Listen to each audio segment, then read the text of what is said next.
Hello everyone, welcome back to my channel. कैसे हो आप सभी? आई एम श्योर कि आप सभी लोग ठीक होंगे। तो चलिए हम लोग आज का वीडियो स्टार्ट करते हैं। आज की वीडियो में हम लोग डिस्कस करने वाले हैं मेंटल स्टेटस एग्जामिनेशन। ठीक है, मेंटल स्टेटस एग्जामिनेशन एक ऐसा फुल्ली स्ट्रक्चर्ड एक फॉर्मेट होता है जिसके थ्रू हम पेशेंट की जो कॉग्निटिव फंक्शन है, उसका बिहेवियर है, उसका जो अपीयरेंस है, या फिर उसके जो भी ब्रेन के थॉट्स वगैरह है, उसकी मेमोरी वगैरह है, इन सारी चीज़ों को एग्जामिन करते हैं कि पेशेंट की जो इलनेस है वो कितनी ज़्यादा सीवियर है।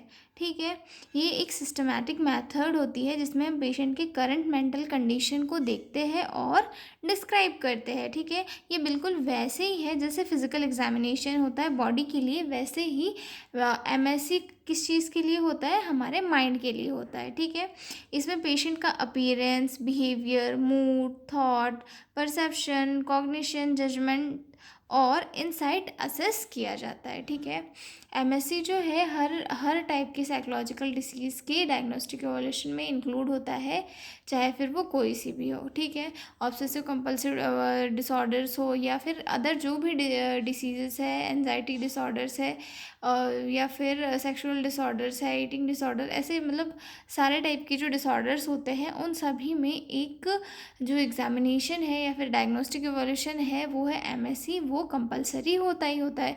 हर एक मेंटल पेशेंट का एमएससी जो है एक बहुत ही बेसलाइन होता है। ठीक है, अब हम इंट्रोडक्शन से स्टार्ट करते हैं। और हाँ, ये एग्ज़ाम के लिए काफ़ी इंपॉर्टेंट है, तो आप लोग प्लीज़ इसे प्रिपेयर कर लीजिए। और हाँ, अगर आपको पीडीएफ नोट्स की रिक्वायरमेंट हो तो डिस्क्रिप्शन में मेरा मेल दिया हुआ है, उस पर कॉन्टेक्ट करके आप लोग पीडीएफ नोट्स ले सकते हो। ठीक है, तो चलिए इंट्रोडक्शन से स्टार्ट करते हैं। Mental status examination is the systematic assessment of a patient current mental status, यानी कि मेंटल स्टेटस जो है एक सिस्टमेटिक असेसमेंट का फॉर्मेट है जिसके थ्रू पेशेंट की करंट मेंटल कंडीशन का पता लगाया जाता है। ठीक है, it is like a psychological equivalent of physical examination used in psychiatry. मतलब ये जो है साइकेट्री में यूज़ किए जाने वाला एक फिजिकल एग्जामिनेशन जैसा फॉर्मेट है। जैसे कि हम नॉर्मल पेशेंट जो वो मेडिकल पेशेंट होता है उसका फिजिकल एग्जामिनेशन करके उसकी डिसीज़ के बारे में पता लगाते हैं, वैसे ही मेंटल स्टेटस एग्जामिनेशन भी होता है जिसमें हम पेशेंट के मेंटल स्टेट का पता लगाते हैं। ठीक है, MSc provide information about appearance, behavior, mood, thought, perception, cognition, insight and judgement. और एमएससी किस चीज़ों के बारे में इंफॉर्मेशन देता है? अपीयरेंस के बारे में, पेशेंट का बिहेवियर कैसा है उसके बारे में, पेशेंट का मूड कैसा है, पेशेंट के थॉट्स कैसे चल रहे हैं, फ्लाइट ऑफ आइडियाज़ तो नहीं है, और सुसाइडल थॉट्स तो नहीं है, उसका परसेप्शन कैसा है, कॉग्निशन कैसा है, इंसाइट कैसा है, जजमेंट कैसा है, वो प्रॉब्लम्स को कैसे सॉल्व कर रहा है। इन सारी चीज़ों के बारे में जो है एमएससी हमें नॉलेज और डिटेल्स प्रोवाइड करता है पेशेंट से रिलेटेड। ठीक है, it help in diagnosis, treatment, planning, evolution and mental illness. और इसकी हेल्प के थ्रू जो है पेशेंट की डायग्नोसिस निकाली जाती है और पेशेंट का ट्रीटमेंट भी फिर डायग्नोसिस के बेस पे किया जाता है, और उसके लिए केयर प्लान और जो इवोल्यूशन वगैरह है वो सारी चीज़ें जो है एमएससी के बेस पे ही निकाली जाती है। ठीक है, it has an important baseline record to monitor change in the patient mental condition over time. और जो है ये एक ऐसा और इसके थ्रू जो है पेशेंट के बिहेवियर में ट्रीटमेंट के बाद क्या क्या चेंजेस आए, क्या पॉजिटिव चेंजेस आए, नेगेटिव चेंजेस आए, पेशेंट का बिहेवियर पहले से कैसा है, ये सारी चीज़ें जो है इसके थ्रू मॉनिटर होती है। इसके थ्रू मतलब स्टार्टिंग में जब पेशेंट आता है तब उसका असेसमेंट लिया जाता है, उसके बाद उसके ट्रीटमेंट वगैरह चलते हैं, और फिर उसके बाद में ये जो है वापस से एमएससी किया जाता है। तो फिर इसमें ये पता चल जाता है कि ट्रीटमेंट के पहले पेशेंट कैसा था, ट्रीटमेंट के बाद क्या क्या इम्प्रूवमेंट हुए पेशेंट में, और जो भी बेसलाइन डाटा है पेशेंट से रिलेटेड वो एमएससी में रिकॉर्ड हो जाता है। और आगे वो उसके नेक्स्ट ट्रीटमेंट के लिए, नेक्स्ट डायग्नोसिस के लिए बहुत ही इम्पॉर्टेंट होता है। ठीक है, डेफिनेशन देखते हैं। Mental status examination MSc is a structured evaluation of a person medical functioning, what they think, feel, perceive, remember, and how they behave at a given moment. यानी कि मेंटल स्टेटस एग्जामिनेशन क्या है?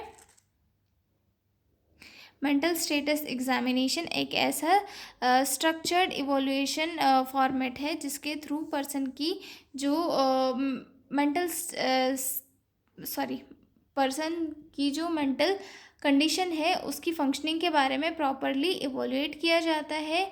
वो कैसा behave कर रहा है, कैसा सोच रहा है, उसका अपीयरेंस कैसा है, और ट्रीटमेंट अगर उसे दिया है तो उसके बाद में उसकी कंडीशन कैसी है, पहले कंडीशन कैसी थी, ये सारी चीज़ें एक मोमेंट पे पता लगाई जाती है। मतलब जब एग्जामिनर या फिर साइकेट्रिक एमएससी के थ्रू पेशेंट को ये करता है, एग्जामिन करता है, तो उसके थ्रू उसे ये पता चलता है कि पेशेंट का बिहेवियर कैसा है, ठीक है, या फिर उसकी डायग्नोसिस क्या हो सकती है।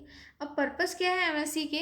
हमने पर्पस तो पहले ही देख लिए थे कि क्या क्या थे पर्पस की। पेशेंट का जो बिहेवियर है उसे एनालिसिस करना, पेशेंट की इलनेस को डायग्नोस करना, पेशेंट के जो थॉट प्रोसेस है वो कैसे चल रही है, पेशेंट का जो जजमेंट है वो कैसा है, या फिर पेशेंट की मेमोरी थिंकिंग कैसी है, ये सारी चीज़ें जो है इससे चेक की जाती है, ठीक है।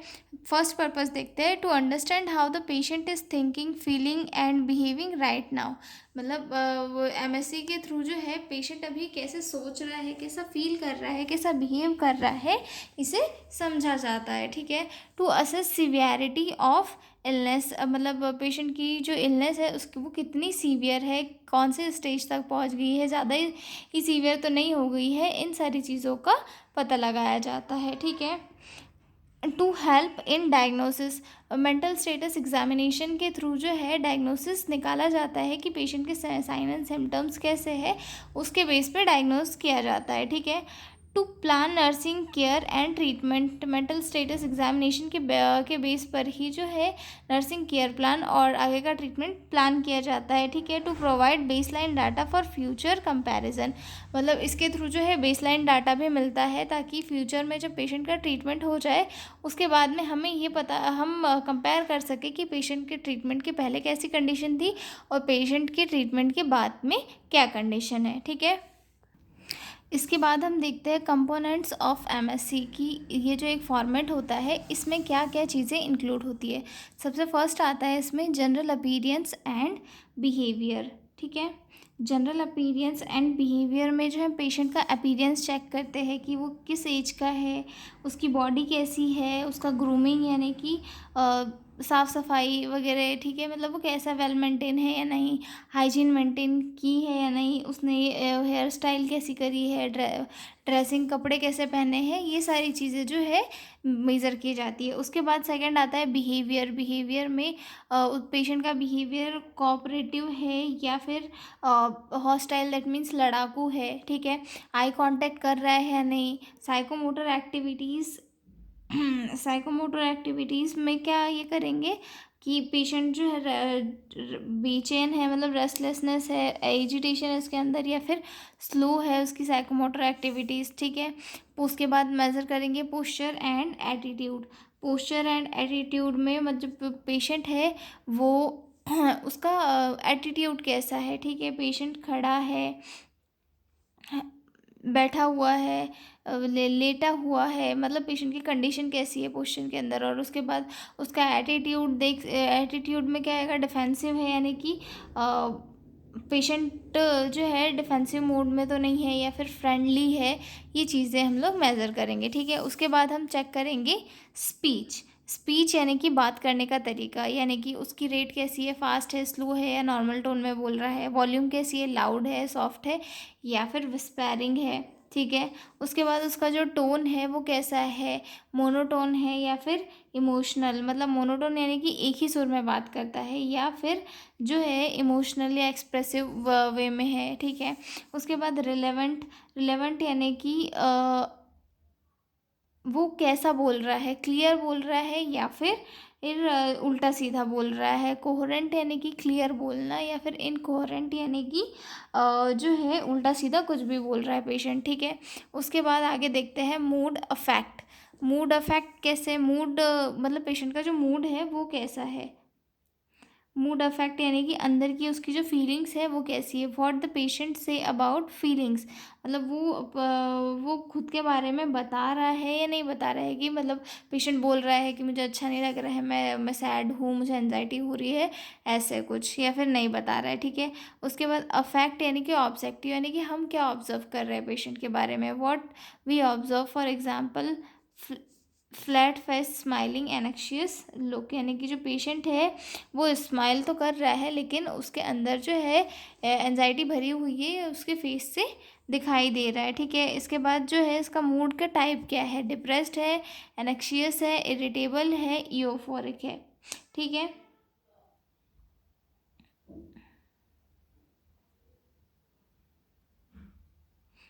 यानी कि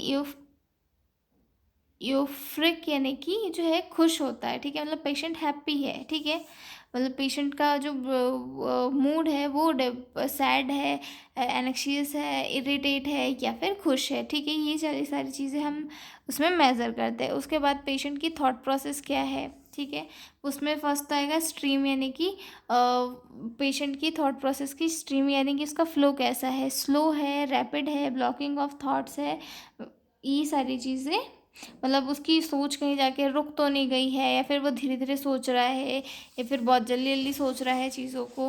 ठीक है, ये सारी चीज़ें इसमें मेजर होगी। ठीक है। उसके बाद अगला पॉइंट आता है फॉर्म। फॉर्म मतलब कि शेप, शेप कैसा है उसके थॉट्स का, कि थॉट्स नॉर्मल है या एबनॉर्मल है, या फिर एकदम हवा में बातें चल रही है, फ्लाइट ऑफ आइडियाज़, या फिर लूज एसोसिएशन है। ठीक है। उसके बाद कंटेंट कैसा है उसके थॉट्स का, what patient think about delusions obsession suicidal ideas, patient अपने माइंड में सोच क्या रहा है, क्या उसे डिल्यूशंस हो रहे हैं, या फिर जो है किसी चीज़ से ऑबिशन या फिर सुसाइडल थॉट्स वगैरह तो नहीं है उसके माइंड में, ये सारी चीज़ें चेक करी जाती है। ठीक है। उसके बाद आता है परसेप्शन। परसेप्शन यानी कि उसकी धारणा कैसी है, एक धारणा बोल सकते हैं, धारणा। ठीक है, परसेप्शन। ठीक है। तो इसमें जो है सबसे फर्स्ट आता है हेलुसिनेशन, कि पेशेंट को जो है बिना स्टिमुलस की परसेप्शन आवाज़ सुनाई दे रही है जब कोई है ही नहीं वहाँ पे। ठीक है, false perception without stimulus, hearing voice, seeing things, hallucination वगैरह तो नहीं हो रही है। ठीक है। उसके बाद आता है इल्यूजन। इल्यूजन यानी कि misinterpretation of real object, for example rope seen as snake, मतलब उसे जो है कोई चीज़ें जो है ये दिख रही है, रियल चीज़ें कुछ डरावनी चीज़ों में दिख रही है, जैसे कि हम लोग देखते हैं ना कि हॉरर मूवीज़ में रस्सी भी सांप जैसे दिखने लग जाती है, तो वो होता है एक इल्यूशन। ठीक है। उसके बाद आता है डीपर्सनलाइजेशन, फीलिंग अनरियल और डिटेच फ्रॉम सेल्फ। डीपर्सनलाइजेशन यानी कि खुद से ही जो है थोड़ा दूर हो जाना, और अपने आप को ही अनरियल मानना, कि मैं हूँ ही नहीं, अपने आप को एग्जिस्ट नहीं मानना, मतलब इससे रिलेटेड अगर कोई चीज़ वो कर रहा है तो ये जो है डीपर्सनलाइजेशन में आ जाएगी। ठीक है। उसके बाद आते हैं कॉग्निटिव, कॉग्निशन या फिर कॉग्निटिव, इसके अंदर जो है हमारे ब्रेन के हायर फंक्शंस को चेक किया जाता है। ठीक है, जिसमें आता है सबसे फर्स्ट कॉन्शियसनेस, पेशेंट जो है कॉन्शियस है या अनकॉन्शियस है, अलर्ट है, ड्रॉजी है, स्टूपर है, या फिर कोमा में है। ठीक है। इसमें उसके बाद आता है ओरिएंटेशन। ओरिएंटेशन यानी कि पेशेंट कहाँ है, किस प्लेस पे है, किस पर्सन के साथ है, ये सारी चीज़ें उसे याद है, यानी ये चेक करते हैं। ठीक है। उसके बाद आता है अटेंशन एंड कंसंट्रेशन, पेशेंट का जो फोकस है वो पर्टिकुलर रह पा रहा है या नहीं रह पा रहा है। ठीक है, मतलब हम पेशेंट से कोई क्वेश्चन पूछेंगे कि आप मुझे इस क्वेश्चन का जो है आंसर दो, जैसे कि 100 - 7 करके बताओ, तो पेशेंट उस पर जो है फोकस कर रहा है या अपनी बातें ही नहीं सुन रहा है, ये चीज़ें इसमें की जाती है कि पेशेंट का कंसंट्रेशन है या नहीं। ठीक है। उसके बाद अगला पॉइंट आता है मेमोरी। मेमोरी यानी कि 3 टाइप से मेमोरी का एग्जामिनेशन होता है, रिसेंट और इमीडिएट और रिमोट, यानी कि जो है रिसेंट इमीडिएट यानी कि अभी की मेमोरी, और रिसेंट यानी कि सुबह या फिर थोड़ी देर पहले की, उसके बाद जो है रिमोट यानी कि पास्ट की, ठीक है। इमीडिएट में हम उनसे पूछेंगे कि आप, मैं आपको कुछ नंबर बोल रही हूँ 1 से 10 तक, और आप उसको रिपीट करना। तो पेशेंट अगर रिपीट कर दिया तो दैट मीन्स कि उसकी जो इमीडिएट मेमोरी है वो स्ट्रांग है। और वहीं पे हम लोग देखते हैं कि रीसेंट मेमोरी में जो है हम पेशेंट से थोड़ी देर पहले की बात पूछते हैं, जैसे कि आपने सुबह नाश्ते में क्या खाया। पेशेंट को याद है तो ठीक है, नहीं तो फिर पेशेंट भूल भी सकता है, ठीक है। उसके बाद आता है रिमोट यानी कि चाइल्डहुड इवेंट, यानी कि उसके पास्ट लाइफ में क्या क्या हुआ था उन चीज़ों के बारे में डिस्कस करना, ठीक है। उसके बाद आती है इंटेलिजेंस। इंटेलिजेंस यानी कि प्रॉब्लम सॉल्विंग नॉलेज, यानी कि पेशेंट को जो है कितना नॉलेज है जनरल प्रॉब्लम्स को सॉल्व करने के लिए, सॉल्व करने का, ठीक है। उसके बाद एब्स्ट्रैक्ट थिंकिंग यानी कि प्रोवर्ड्स का मतलब समझाना पेशेंट को, ठीक है। अगला पॉइंट आता है इंसाइट। इंसाइट यानी कि पेशेंट की अवेयरनेस क्या है अपनी इलनेस से को लेकर, ठीक है। मतलब पेशेंट को समझ रहे हैं कि मैं बीमार हूँ, ये नहीं हूँ, मुझे क्या बीमारी है, ये सारी चीज़ें, ठीक है। इसमें लेवल्स आते हैं, 3 लेवल आते हैं। नो इंसाइट यानी कि पेशेंट को कोई आइडिया नहीं है कि वो बीमार है, कुछ है, वो सीधे डिनाइल कर देता है कि भाई मैं बीमार नहीं हूँ। उसके बाद आता है पार्शियल इंसाइट, यानी कि पेशेंट को थोड़ा थोड़ा पता होता है कि हाँ मुझे जो पर्टिकुलर डिसीज़ है और मुझे इसका ट्रीटमेंट कराना है, ठीक है। और उसके बाद जो आता है थर्ड वाला, यानी कि फुल इंसाइट, यानी कि जो है पेशेंट अपनी फुल्ली इलनेस को एक्सेप्ट कर लेता है और उसके ट्रीटमेंट के लिए प्रॉपर कोऑपरेट करता है, ठीक है। उसके बाद अगला पॉइंट आता है जजमेंट का। जजमेंट में जो है ये चेक किया जाता है कि पेशेंट जो है सही गलत का डिसीजन ले सकता है या नहीं। फॉर एग्जांपल के लिए पर्सनल जजमेंट यानी कि अपनी खुद की केयर कर सकता है या नहीं। सोशल जजमेंट यानी कि वो दूसरों के साथ सोसाइटी में कैसे बिहेव कर रहा है। टेस्ट जजमेंट यानी कि अगर हम उसे पर्टिकुलर इमेजिनरी सिचुएशन दे देंगे और ये बताएंगे कि आप इस सिचुएशन से बाहर कैसे निकलोगे, तो इसमें अगर वो पास हो जाता है तो जो है उसे अच्छे मार्क्स दिए जाते हैं, ठीक है। उसके बाद हम देखते हैं role of nurse in mental status examination. Nurses क्या रोल करती है, ठीक है। Create a trustworthy and private environment पे नर्सेस क्या करती है, पेशेंट को एक सेफ प्राइवेट इन्वायरमेंट प्रोवाइड करती है जिसके थ्रू पेशेंट को जो है अनकंफर्टेबल ना फील हो, ठीक है। देन सेकंड आता है इसमें observe patient carefully without judgement.